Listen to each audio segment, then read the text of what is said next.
Hi friends, அழகே அழகு serial இனி வரப்போகிற எபிசோட்ஸ்க்கான ப்ரோமோ தான் அந்த வீடியோவில் பார்க்க போகிறோம். அடுத்தடுத்த சுவாரஸ்யங்களை தெரிஞ்சுக்க வீடியோவை ஸ்கிப் பண்ணாமல் கடைசி வரைக்கும் பாருங்கள். நம்ம ரேவதியை வீட்டை விட்டு வெளியே துரத்தி வச்சிருக்காரு நம்ம தங்கராஜ். அதுவும் உங்கள் அம்மா வீட்டுக்கு போகணும்னு சொல்லியிருந்தா பரவாயில்ல, வீட்டுக்கு வெளியே தான் இருக்கணும் விடிகிற வரைக்கும் அப்படின்னு பனிஷ் பண்ணியிருக்காரு.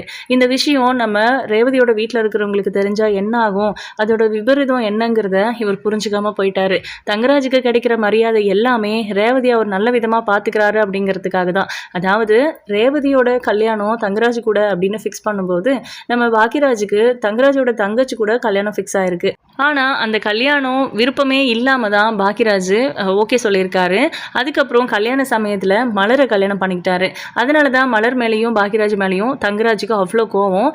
பாக்கியராஜ் தங்கராஜோட தங்கச்சியை கல்யாணம் பண்ணியிருந்தா அவங்க இறந்துருக்க மாட்டாங்க அப்படின்னு இவர் நினைக்கிறாரு. ஆனால் அவங்க பாக்கியராஜ் தங்கராஜோட தங்கச்சியை கல்யாணம் பண்ணிக்கல அப்படின்னாலும் கூட ரேவதியை நமக்கு ஃபிக்ஸ் பண்ண மாதிரியே கல்யாணம் பண்ணிக்கலாம் அப்படின்னு முடிவு பண்ணி அவங்க கல்யாணம் பண்ணிக்கிட்டாங்க. இப்போ வரைக்கும் ரேவதியை அவர் ரொம்ப நல்லா பார்த்துக்கிறாரு அப்படின்னு இவங்க எல்லாரும் நினச்சிட்டு இருக்காங்க. முக்கியமாக நம்ம தங்கராஜ் ரேவதியை சந்தோஷமெல்லாம் பார்த்துக்கல. ஒருவேளை அந்த குடும்பத்தோட இருக்கணும், அவங்களுக்கு இப்போ ரேவதியை கல்யாணம் பண்ணிக்கல அப்படின்னு சொல்லிட்டா அவங்கள பழி வாங்குறதுக்கு கூட எந்த வாய்ப்பும் கிடைக்காது. அட்லீஸ்ட் ரேவதியை கல்யாணம் பண்ணிட்டு அவளை டார்ச்சர் பண்ணி அந்த குடும்பத்தையும் நம்ம கைக்குள்ளே வச்சுக்கணும், அவங்க சந்தோஷமாகவே இருக்கக்கூடாதுங்கிற அளவுக்கு அந்த அளவுக்கு சைக்கோ மூளையை யூஸ் பண்ணி அவர் இந்த மாதிரி ஒரு பிளான் பண்ணியிருக்காரு. அதனால தான் ரேவதியை ஒவ்வொரு நாளும் டார்ச்சர் பண்ணிட்டு இருக்காங்க. இப்போ வரைக்கும் ரேவதி அதை யார்கிட்டையுமே சொன்னதே கிடையாது. பாக்கியராஜுக்கும் நம்ம மலருக்கும் என்ன நிலைமையோ அதே நிலைமை தான் ரேவதிக்கு. இன்னும் கூட மோசம்னு சொல்லலாம். பாக்கியராஜும் மலரும் தங்கராஜ் கிட்ட எப்பயாச்சும் தான் மாட்டுறாங்க, முக்கியமாக ஒரு வீட்டுக்கு வரும்போது. பட் மற்றபடி இந்த வீட்டில் அவங்க புருஷன் பொண்டாட்டியாக நல்லா இருக்காங்க. அவங்களோட கல்யாண வாழ்க்கை ரொம்ப அழகாக போயிட்டு இருக்குது. பட் ரேவதி தங்கராஜோட வைஃப் அப்படிங்கிறதுனால தினம் அனுபவிச்சுக்கிட்டு இருக்கிறாங்க அவரோட டார்ச்சரை. சைக்கோ மாதிரி தான் அவர் நடந்துக்கிறாரு. சின்ன விஷயம்னா கூட ரேவதி அழ வச்சிடுறாரு. அவங்க தங்கராஜை கேட்காம எதுவுமே செய்யக்கூடாதுங்கிற அளவுக்கு அவங்களுக்கு ஏதோ நல்ல துணிமணி வாங்கி தரேன் அப்படிங்கிற மாதிரிலாம் பயங்கரமாக சீன் போடுறாரு. பட் நம்ம ரேவதி அவங்க உடுத்துகிற அந்த உடையெல்லாம் அவ்வளோ ஒன்றும் கிராண்டாக இல்லை, ரொம்ப சிம்பிளாக தான் போடுறாங்க. ஏதாவது வெட்டிங் செலிப்ரேஷன் அந்த மாதிரி ஃபங்க்ஷனில் மட்டும்தான் ஓரளவுக்கு டீசெண்டாக ட்ரெஸ் பண்ணுறாங்க. இதெல்லாம் கூட அவர் தான் அவங்களுக்கு ஒரு ரெஸ்ட்ரிக்ஷன் போட்டிருக்காங்க போல இருக்கு. ஒரு பணக்கார மாப்பிள்ள அவரோட வீட்டில் இருக்கிற மருமக மாதிரி அவங்க ட்ரெஸ் பண்றதில்ல. நம்ம மலரே ரொம்ப அழகா ட்ரெஸ் பண்றாங்க அப்படின்னு சொல்லலாம். ஸோ அந்த அளவுக்கு கொடுமைகளை தான் ரேவதி அனுபவிச்சுட்டு இருக்காங்க. ஆனா இப்ப வரைக்கும் அதை வீட்டில் யாருக்கிட்டையும் சொல்லாததுனால அவங்க தங்கராஜ் ரொம்ப நல்லா பாத்துக்கிறாரு நம்ம பொண்ணு அப்படின்னு நினைச்சிட்டு இருக்காங்க. அதுக்காக மட்டும்தான் தங்கராஜுக்கு மரியாதை கிடைக்குது.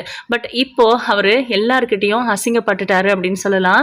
ரேவதியை அவர் எப்படியெல்லாம் கொடுமைப்படுத்தி இருக்காரு அப்படிங்கிற விஷயத்த தெரிஞ்சு ரொம்ப கோவத்துல இருக்காங்க அவங்க வீட்டில் இருக்கிறவங்க எல்லாம். சுரேஷ் ஏதோ ஒரு முக்கியமான வேலை அப்படின்னு ரவுண்ட்ஸ் போயிட்டு வரேன்னு கிளம்பினாரு. அந்த சமயத்துல தான் நம்ம பாக்கியராஜ் சுரேஷ் கிட்ட வண்டி கேட்கறதுக்காக போலீஸ் ஸ்டேஷன் போயிட்டு அவர் ஏதோ ரவுண்ட்ஸ் போற வேலை இருக்கு, ஜீப் இல்லை அப்படிங்கிறதுனால பைக்கை கேட்க முடியாதுன்னு சொல்லி ரிட்டர்ன் போயிட்டாரு. அதுக்கப்புறம் அவங்க ஃப்ரெண்டோட வண்டியை எடுத்துக்கிட்டு அவங்க வெளியே அவுட்டிங் போயிருக்காங்க. ரெண்டு பேரும் செம்ம ஜாலியாக பீச்சில் விளையாடி முடிச்சுட்டு சாப்பிடலாம் அப்படின்னும் இன்னும் கொஞ்சம் நேரம் டிரைவ் போகலாம், வாக்கிங் போகலாம் அப்படின்லாம் செம்மையாக என்ஜாய் பண்ணிட்டு இருக்காங்க.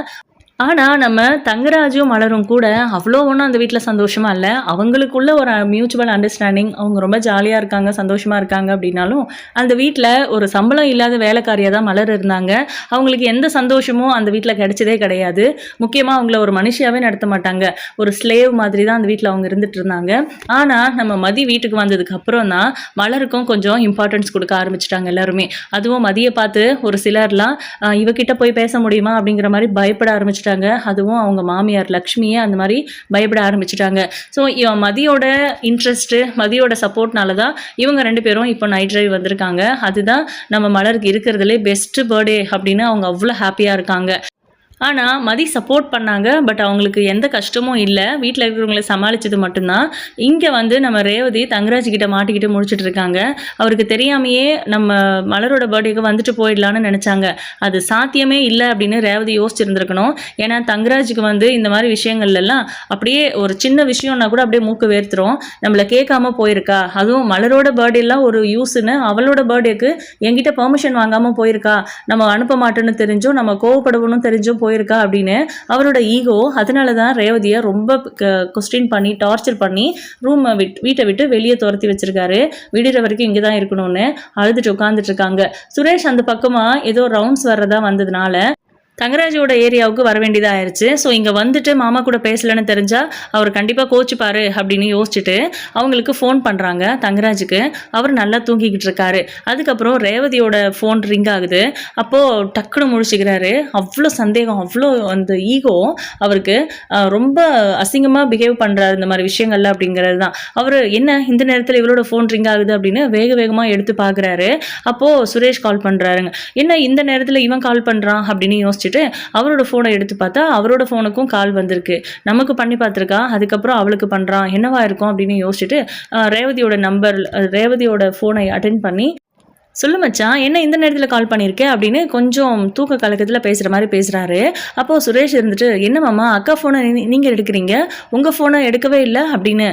ஃபோன் ரிங் ஆன மாதிரி இருந்துச்சு, உங்கள் அக்கா ஃபோனு பயங்கர சவுண்டு, பிள்ளைங்க எந்திரிச்சிருவாங்களோ அப்படின்னு டக்குன்னு ஃபோனை கையில் எடுத்து பார்த்தா நீ தான், அதனால தான் அட்டன் பண்ணேன் அப்படின்னு சொல்கிறாங்க.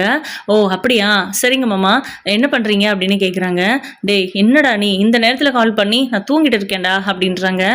சரிங்க மாமா, ஒன்றும் இல்லை, இந்த ஏரியாவில் வந்தேனா ஒரு வேலையா, அதான் இந்த ஏரியாவில் வந்துட்டு ஏன்டா என்கிட்ட பேசலை, என்னை பார்க்கலன்னு கேட்பீங்களோன்னு நினச்சேன், அதுக்காக பண்ணேன், சும்மா சரக்கு அடிக்கணும்னு தோணுச்சு அப்படின்றாங்க. அப்படியாடா, சரி வா பார்த்துக்கலாம் அப்படின்னு சொல்லிட்டு அதுக்கப்புறம் வான்னு சொன்னதுக்கப்புறம் தான் தோணுது, ஐயோ ரேவதி வெளியே இருக்காளே, சுரேஷ்க்கு தெரிஞ்சிருமே அப்படின்னு யோசிச்சுட்டு வேகமாக நம்ம தங்கராஜ் வந்து கீழே போறாரு. கரெக்டா சுரேஷ் உள்ள என்ட்ரி ஆகுறாரு. எங்கே ரேவதியை பார்த்துருவாரோ சுரேஷ் அப்படின்னு சொல்லிட்டு தங்கராஜ் ஓடி வந்து ரேவதியை உசுப்புறாரு. ஆனால் ரேவதி எந்திரிக்கவே இல்லை. ரேவதி அப்படின்னு சொல்லிட்டு கூப்பிடுறாங்க, அவங்க எந்திரிக்கவே இல்லை. என்னவா இருக்கும்னு தெரியவே இல்லை, இவருக்கு புரியல, பயம் வந்துச்சு. கரெக்டாக சுரேஷும் வந்துடுறாரு. என்ன மாமா, ஏன் அக்கா இங்கே படுத்துட்ருக்குறா அப்படின்னு கேட்குறாங்க. அது வந்து ஒரு சின்ன விஷயம், உன் அக்கா எந்திரிக்கவே மாட்டேங்கிறா சுரேஷ் அப்படின்றாங்க. என்ன ஆச்சு மாமா அப்படின்னு திரும்ப கேட்டால் அவங்க எதுவுமே புரியலை, தெரியல அப்படின்ற மாதிரி சொல்கிறாங்க.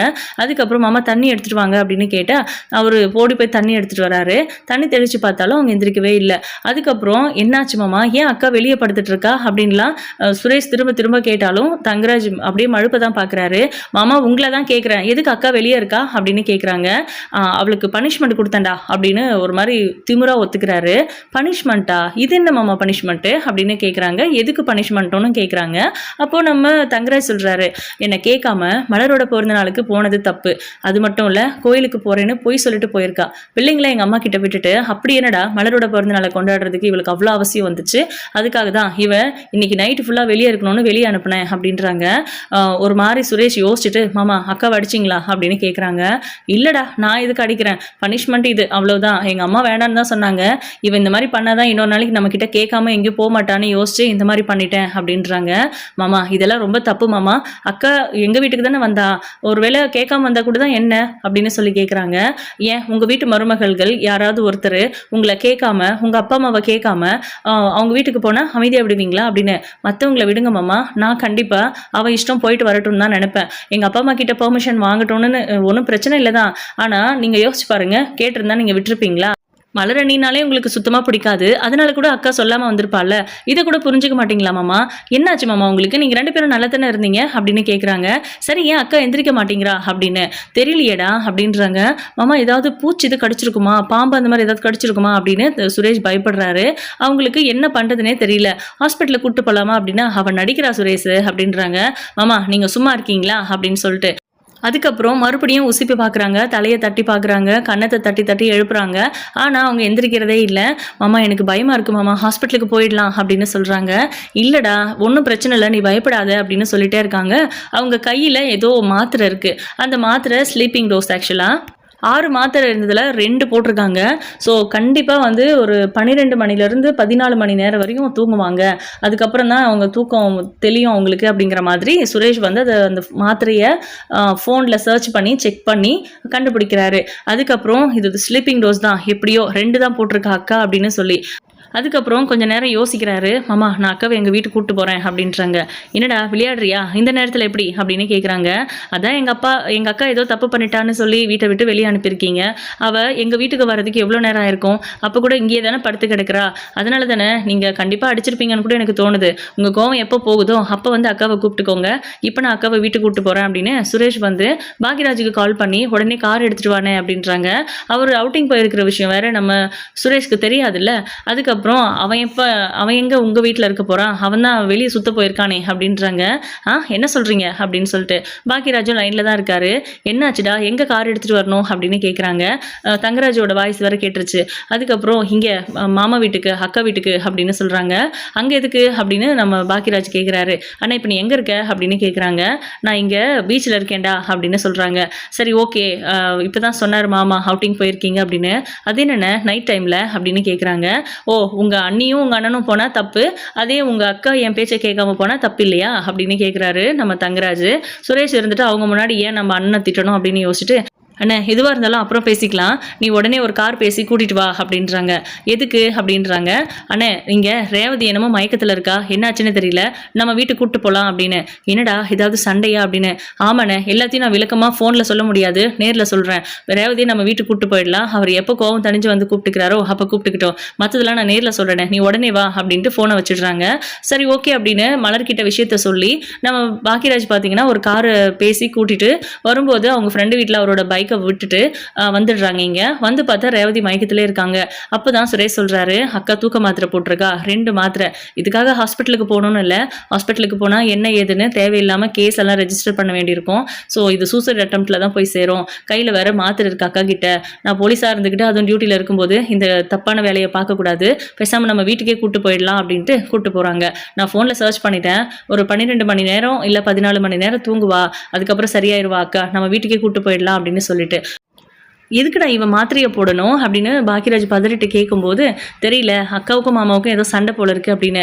எதுக்கு சண்டை அப்படின்னு கேட்குறாங்க. எப்போவுமே எங்களுக்குள்ள சண்டை வரதுக்கு காரணம் நீங்கள் 2 பேரும் தான் அப்படின்னு தங்கராஜ் பயங்கரமாக கத்த. சுரேஷ் வந்துட்டு இப்போதைக்கு இதை பற்றி எதுவுமே பேச வேண்டாம், அப்புறம் பேசிக்கலாம், உங்கள் கோவம் எப்போ தண்ணிதோ அப்போ வாங்க மாமா வீட்டில் பேசலாம் அப்படின்னு சொல்லிட்டு இவங்க 2 பேரும் நம்ம ரேவதியை கூப்பிட்டுக்கிட்டு காரில் வீட்டுக்கு போயிடுறாங்க. அவங்க கிளம்பின கொஞ்சம் நேரத்தில் இவரும் சட்டையை மாட்டிக்கிட்டு நேராக கிளம்பி ரேவதியோட வீட்டுக்கு, அதாவது நம்ம சுரேஷ் வீட்டுக்கு வராங்க. பின்னாடியே வந்துக்கிட்டு இருக்காங்க. இப்போது இவங்க எல்லாரும் வீட்டுக்கு ரீச் ஆகும்போது மதி தான் வந்து டோர் ஓப்பன் பண்ணுறாங்க. ரேவதியை அவங்க தோள் மேலே தூக்கிட்டு வரதை பார்த்துட்டு பயங்கர அதிர்ச்சியாக இருக்குது. என்னாச்சு அவங்களுக்கு அப்படின்னு மதி வந்து மலர்கிட்ட கேட்குறாங்க. நான் சொல்கிறேன், நீ சத்தம் போடாத, வீட்டில் இருக்கிறவங்கெல்லாம் முழிச்சிட போகிறாங்க அப்படின்னு மலர் சொல்கிறாங்க.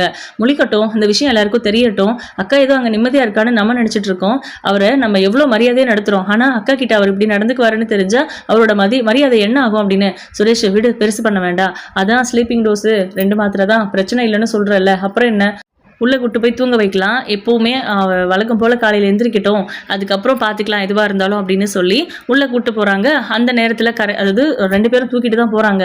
அந்த நேரத்தில் கரெக்டாக லக்ஷ்மியும் நம்ம ராகவனும் கண் விழிச்சு எந்திரிச்சு வெளியே வந்துடுறாங்க. என்ன நடக்குது இங்கே, என்ன குசு குசுன்னு சத்தம் கேட்டுச்சு, யாரோ பேசுகிற மாதிரி, என்ன நடக்குது அப்படின்னு கேட்டால் ரேவதியை கையில் தூக்கிட்டு இருக்கிறத பார்த்துட்டு, எதுக்குடா அவளை கையில் தூக்கிட்டு இருக்கீங்க, என்னடா ஆச்சு அப்படின்னு 2 பேரும் பதறாங்க. அதுக்கப்புறம் தான் அப்பா நான் சொல்கிறேன் அப்படின்னு சுரேஷ் எல்லா விஷயத்தையும் சொல்கிறாங்க. என்னது வெளியே அனுப்பிட்டாரா, வெளியில இருந்தாளா என் பொண்ணு அப்படின்ட்டு பயங்கர ஷாக் ஆகுறாங்க. அக்கா நம்ம வீட்டுக்கு வந்தது பெரிய தப்பாகி போயிடுச்சான், அவர்கிட்ட சொல்லாமல் வந்தா அப்படிங்கிறதுக்காக நிறைய சண்டை போட்டிருக்காங்க. அக்காவை வீட்டை விட்டு வெளியே அனுப்பியிருக்காரு. அக்கா நான் போகும்போது வெளியே இருந்தா, அதுவும் தூங்கிக்கிட்டு இருந்தா, என்னவோ ஏதோன்னு நான் ரொம்ப பயந்துட்டேன். அதுக்கப்புறம் தான் கையில் இருக்கிற மாத்திரையை பார்த்தேன், இங்கே பாருங்க அப்படின்னு அந்த மாத்திரையையும் காமிச்சு சொல்கிறாங்க. இதுதான் விஷயம்னு தெரிஞ்சதுமே அவங்க 2 பேரும் பயங்கரமாக பதற்றப்பட கரெக்டாக தங்கராஜ் வராரு. அவர் வரவும் உள்ள, இப்போ எதுக்கு மாமா இங்கே வந்தீங்க, அதுக்குள்ளே உங்கள் கோவம் போயிடுச்சா என்ன, கோவமே போயிருந்தாலும் பரவாயில்ல, அக்காவை இப்போதைக்கு நான் அனுப்புறதா இல்லை, அவள் இங்கே தூங்கட்டும், எப்போ இன்னும் 2-3 நாள் போகட்டும், அதுக்கப்புறமா இதை பற்றி பேசலாம், இப்போ எல்லாருமே கோவத்தில் இருக்கோம், நாங்கள் ஏதாவது வார்த்தை விட்டாலும் தப்பாக போயிடும் அப்படின்றாரு சுரேஷ். ஓ, என்கிட்ட வார்த்தை விடுற அளவுக்கு ஆயிடுச்சா, பார்த்தீங்களா மாமா உங்கள் பிள்ளைங்க பேசுகிறத, ஃபஸ்ட்டு அவங்க தான் என்னை மதிக்காமல் இருந்தாங்க, இப்போ இவனும் மதிக்கல, இன்னைக்கு நீ காக்கி சட்டை போட்டுட்டு இருக்கேன்னா அதுக்கு காரணம் நான் தாண்டா அப்படின்னு சொல்லவும் பயங்கரமாக கோவப்படுறாரு. மாமா சும்மா அதையே சொல்லி காமிச்சிட்டு இருக்காதீங்க, என்ன என்னோட டேலண்ட் இல்லாமல், என் மார்க் இல்லாமல், என்னோட எந்த ஒரு எஃபோர்ட்டும் இல்லாமல் எனக்கு வேலை கிடைச்சிருச்சா, ஏதோ ரெக்கமெண்ட் பண்ணீங்க அவ்வளோதானே, அதுக்கு என்னமோ நீங்கள் தான் எனக்கு வேலை வாங்கி கொடுத்தேங்கிற மாதிரி என் வேலையவே அசிங்கப்படுத்துறீங்க நீங்கள் அப்படின்றாரு சுரேஷ். வேணா சுரேஷ் வார்த்தையை விடுற அப்படின்னு. இல்லை மாப்பிள்ள, சுரேஷ் கேட்குறதுல என்ன தப்பு, ரேவதியை எதுக்கு நீங்கள் வீட்டை விட்டு வெளியே அனுப்பணும், நீங்கள் அவள் ஏதாவது தப்பு பண்ணா அப்படின்னா எங்ககிட்ட முதல்ல சொல்லணும்ல அப்படின்றாங்க. ஓ, அவள் ஒரு முறை தப்பு பண்ணும்போது நான் உங்ககிட்ட வந்து சொல்லணும், நானா எதுவும் கேட்கக்கூடாது அப்படி தானே அப்படின்றாங்க. நான் அப்படி சொல்லலை, அவள் தப்பு பண்ணியிருக்கா, அவள் உங்ககிட்ட கேட்க கேட்காம எங்கள் வீட்டுக்கு வந்திருக்கா. கேட்காம வந்தது என்னமோ தப்பு தான், ஆனால் இன்ஃபார்ம் ஆச்சு பண்ணியிருந்திருக்கணும். நானாக இருந்தாலுமே கோவப்படுவேன் தான். அதுக்காக வீட்டை விட்டு வெளியே போ, வாசல்லையே படு அப்படின்னு நான் சொல்ல மாட்டேன். ஆனால் எப்படி உங்களால் இவ்வளோ தைரியமாக இந்த விஷயத்த பண்ண முடிஞ்சது அப்படின்னு சொல்லி பயங்கரமாக கோவப்படுறாங்க. மாமா நீங்களும் அவங்கள மாதிரியே பேசாதீங்க, சின்ன பிள்ளைத்தனமாக நடந்துக்காதீங்க மாமா அப்படின்னு சொல்லி தங்கராஜுமே மாமனாருக்கு கூட யோசிக்காம மரியாதை இல்லாமல் பேசுகிறாரு. என்ன மாப்பிள்ள வார்த்தையெல்லாம் ஒரு மாதிரி பேசுகிறீங்க, ஏதோ கல்யாண விஷயத்தில் உங்கள் தங்கச்சிக்கு எங்கள் குடும்பத்தினால பாதிப்பு, அதனால நீங்கள் கோவப்பட்டாலும் அதனால் எவ்வளோ ஆத்திரப்பட்டாலும் அந்த கஷ்டத்தெல்லாம் உங்களுக்குள்ளே வச்சுக்கிட்டு எங்கள் பொண்ணு கூட கல்யாணம் ஃபிக்ஸ் பண்ண மாதிரியே கல்யாணம் பண்ணிக்கிட்டீங்களேன்னு உங்கள் மேலே ஒரு மரியாதை இருந்துச்சு. இவ்வளவு நாள் வரைக்கும் ரேவதி சந்தோஷமாக இருக்கான்னு தான் நாங்கள் நினச்சிட்டு இருந்தோம். ஆனால் இப்படி தான் அவளை டார்ச்சர் பண்ணிட்டு இருந்தீங்களா? அதனால தான் அவள் பதறாள் அவங்கள பார்த்தாலே அப்படிங்கிற மாதிரிலாம் நம்ம ராகவன் கேட்குறாரு. ஆனால் தங்கராஜ் இருந்துட்டு ரொம்ப அசால்ட்டாக பதில் சொல்கிறாரு. இங்கே பாருங்க மாமா, புருஷனா பொண்டாட்டியை கண்டிக்க தான் செய்வான். நான்லாம் அவளை கல்யாணம் பண்ணிக்கிட்டதே பெரிய விஷயம். ஊர் முன்னாடி அசிங்கப்படுத்த வேண்டாம், ஏதோ போனால் போகுதுன்னு கல்யாணம் பண்ணிட்டு கூட்டிகிட்டு போனால் அவளை என்ன மகாராணி மாதிரியா பார்த்துக்க முடியும்? இப்போ வரைக்கும் அவளுக்கு எந்த துணிமணியில் குறை இருக்குது, நகநட்டில் குறை இருக்குது, என்ன பண்ணியிருக்கேன் சொல்லுங்கள்? எல்லா விதத்துலையும் அவளை நல்லா தானே பார்த்துக்கிறேன். ஆனால் கொஞ்சமாவது என் மேலே மரியாதை இருந்திருந்தா இப்படி ஒரு காரியத்தை அவள் பண்ணியிருப்பாளா? உங்கள் பொண்ணை நீங்களே வச்சுக்கோங்க. உதவாத ஒரு பொண்ணை கல்யாணம் பண்ணிட்டு போயிட்டு நான் படுற கஷ்டம் இருக்கே, என் பிள்ளைங்களை பார்த்துக்கிறதுக்காக மட்டும் அவள் வேலைக்காரியாக மட்டும்தான் அந்த வீட்டில் இனிமேல் இருப்பா அவள் வந்தாலும் அப்படின்னு சொல்லவும் பயங்கரமாக கோவம் வந்துடுது. நம்ம ராகவன் இருந்துட்டு சட்டையை பிடிச்சி, இதெல்லாம் நல்லாவா இருக்குது நீங்கள் பேசுறது? என் பொண்ணை வேலைக்காரி மாதிரி நடத்துவேன்னு சொல்கிறீங்க, அவளுக்கு என்ன ஏதாவது ஒன்று ஆகட்டும், அப்போ இருக்கு உங்களுக்கு, உங்கள் மேலே நான் கேஸ் போடுவேன் அப்படின்றாங்க. மாமா தயவு செஞ்சு நீங்கள் வெளியே போங்க, இப்போதைக்கு எதுவும் பேசிக்க வேண்டாம். என்னடா வெளியே போக சொல்கிறானேன்னு நினைக்காதீங்க. இந்த விஷயத்துக்கு நான் இவ்வளோ வேணா ரியாக்ட் பண்ணலன்னா எங்கள் அக்காவுக்கு நான் தம்பியாக இருந்து புரியோச்சனமே இல்லை. இந்த விஷயம் பெருசாகக்கூடாதுன்னு நீங்கள் நினச்சிங்கன்னா தயவு செஞ்சு இப்போவே நீங்கள் கிளம்பி போயிடுங்க. எப்போ உங்களோட கோவம் தீருதோ, எப்போ எங்கள் அக்கா உங்களுக்கு வேணும்னு நினைக்கிறீங்களோ அப்போ வந்து கூட்டிகிட்டு போங்க, அது வரைக்கும் இந்த பக்கம் வந்துடாதீங்க அப்படின்னு சொல்லி சுரேஷ் வந்து தங்கராஜ் கூட்டிகிட்டு போய் வெளியே விட்டுடுறாரு. அதாவது கழுத்தை பிடிச்சி வெளியே தள்ளலை, அவ்வளோதான், வெளியே போங்கன்னு சொல்லிட்டாங்க. இப்போது அவர் பயங்கர கோவமாக காரை எடுத்துகிட்டு கிளம்பிடுறாரு. ரேவதியை உள்ளே தூக்கிட்டு போய் படுக்க வைக்கிறாங்க. எல்லாருக்குமே ரொம்ப கஷ்டமாக இருக்குது. நீங்கள் 2 பேரும் பண்ண காரியத்தில் இவ்வளோ பெரிய பிரச்சனை நடந்திருக்கு பாத்தியா அப்படின்னு சொல்லி மதியையும் மலரையும் பயங்கரமாக சத்தம் போடுறாங்க நம்ம லக்ஷ்மி. நாங்கள் என்ன பண்ணோம் அப்படின்றாங்க மதி. நீங்கள் 2 பேரும் பிறந்தநாள் கொண்டாட போய் தானே ரேவதி இங்கே வந்தா, அதனால தானே இவ்வளோ பிரச்சனை அப்படின்னு. லக்ஷ்மி நீ சும்மா இருக்கியா? பிறந்தநாளுக்கு வந்தால் என்ன, வேறு எங்கேயாவது பார்ட்டி அந்த மாதிரி எங்கேயாவது போனாலாம் என்ன? என் பொண்ணு என் வீட்டுக்கு தானே வந்தா, ஏதோ இன்னுமே என்கிட்ட கேட்காம போகக்கூடாதுன்னு சொன்னால் முடிஞ்சுது. இல்லை என்கிட்ட சொல்லியிருக்கணும், உங்கள் பொண்ணு என்கிட்ட கேட்காமையே உங்கள் வீட்டுக்கு வந்திருக்கான்னு. நான் என் பிள்ளையை கண்டிச்சிருப்பேன் இல்லையா? எப்படி கண்டிக்கணுமோ அப்படி கண்டிக்கணும். சும்மா தேவையில்லாத வார்த்தைகள் திட்டுறது, வீட்டில் இருந்து வெளியே போய் இரு, விடிகிற வரைக்கும் நீ வெளியே இருன்னு சொல்கிறதெல்லாம் எந்த விதமான விஷயம் சொல்லு? அது என்ன ஜெயிலா அப்படி என் பொண்ணை நடத்துறதுக்கு அப்படின்னு ராகவன் பயங்கரமாக சத்தம் போடுறாங்க. அதாவது ராகவன் வந்து வழக்கமாக இந்த மாதிரி விஷயங்களில் ரேவதிக்கு சப்போர்ட் பண்ண மாட்டார். பட் வீட்டை விட்டு வெளியே போ, நைட் ஃபுல்லாக நீ வெளியே தான் இருக்கணும்னு சொன்ன அந்த வார்த்தை அவரை ரொம்ப பாதிக்குது. ஒரு அப்பாவா நம்ம வீட்டில் கூட தான் மருமகள்கள் நம்ம பேச்சை கேட்காம நடந்துக்கிறாங்க. நம்ம பசங்களோ இல்லை நம்மளோ எப்பயாச்சும் வீட்டை விட்டு வெளியே போ, வெளியே இரு அப்படின்லாம் பேசியிருப்போமா? இந்த அளவுக்கு யாராவது கொடுமைப்படுத்துவாங்களா? உண்மையிலே ரொம்ப கஷ்டம் அப்படின்னு. ஆமாம் ஆமாம், ரேவதி அங்கே சந்தோஷமாக இல்லைன்னு ஏற்கனவே எனக்கு தெரியும். இதை சொன்னால் நீங்கள் கேட்கவா போகிறீங்க? மாப்பிள்ளைன்னு அவரை இல்லை தலையில் தூக்கி வச்சுட்டு கொண்டாடிட்டு இருந்தீங்க. அதனால தான் அவருக்கு இவ்வளோ திமிராயிருச்சு. நம்ம வீட்டு பொண்ணுக்கு ஏதாவது ஒரு பிரச்சனை அப்படின்னா நம்ம போய் கேட்காம வேற யாரும் கேட்பாங்க? நம்ம கேட்டதுக்கு அவரோட ரிப்ளை பார்த்தீங்கல்ல, அவரை பொறுத்த வரைக்கும் அவரோட மரியாதை, அவரோட கௌரவம், அவரோட பிள்ளைகளை பார்த்துக்கிறதுக்காக மட்டும்தான் ரேவதி அந்த வீட்டுக்கு போகணும் அப்படின்னா அப்படி ஒரு வாழ்க்கை அவளுக்கு தேவையில்லை. அவள் இந்த வீட்டில் மகாராணி மாதிரி இருந்துட்டு போகிறா அப்படிங்கிற மாதிரி சொல்கிறாங்க நம்ம பாக்யராஜ். அதானே பரவாயில்லை, குழந்தைங்க அம்மாவை விட்டுட்டு இருக்கவே மாட்டாங்க, நம்ம வேணா குழந்தைங்கள கூட கூட்டிட்டு வந்துடலாம், அவர் என்ன பண்றாரோ பார்க்கலாம் அப்படின்னு. இதா வாய்ப்புன்னு மாப்பிள்ளைய கண்டமேனிக்கு பேசாதீங்க. அவர் கோவம் தணிஞ்சா வந்து ரேவதியை கூப்பிட்டு போவாரு இல்லையா? ரேவதியும் அவரும் பேசி முடிவு பண்ணட்டும், தேவையில்லாம இதுல நீங்க 2 பேரும் மூக்க நுழைக்காதீங்க அப்படின்னு பாக்யராஜையும் நம்ம மலரையும் பயங்கரமாக கண்டிக்கிறாங்க லக்ஷ்மி. அவங்க கேட்டதில் என்ன தப்பு? அவங்க கரெக்டாக தான் சொல்கிறாங்க. அவங்க சொன்ன மாதிரி தான் நடக்க போகுது. ஒருவேளை அக்கா வேணும்னு அவர் நினச்சாருன்னா நான் கேட்குற சில கேள்விகளுக்கெல்லாம் ஒரு பதில் சொல்லிவிட்டு அதுக்கப்புறம் தான் அக்காவை அவர் கூட்டிகிட்டு போக முடியும், அதுவும் அக்கா சம்மதிச்சாதான் அப்படின்னு நம்ம சுரேஷ் சொல்லிட்டு இருக்காரு. இந்த விஷயத்தை நான் வேறு ஹேண்டில் பண்ணியிருப்பேன், வேறு யாராவது இருந்திருந்தா. ஏன் அக்கா என்ன இருந்தாலும் நம்ம மாமா ஆச்சேன்னு சொல்லி தான் இதை ஸ்மூத்தாக முடிக்கணும்னு நினைக்கிறேன். நீங்கள் என்ன உசுப்பேத்தி இதை பிரச்சனையாக்க வச்சிடாதீங்க அப்படின்னு சுரேஷ் சொல்கிறாரு. இதுக்கப்புறம் என்ன நடக்க போகுது அப்படிங்கிறத வெயிட் பண்ணி பார்க்கலாம். உங்களோட கருத்துக்களை கமெண்ட் பண்ணுங்க. தேங்க்யூ.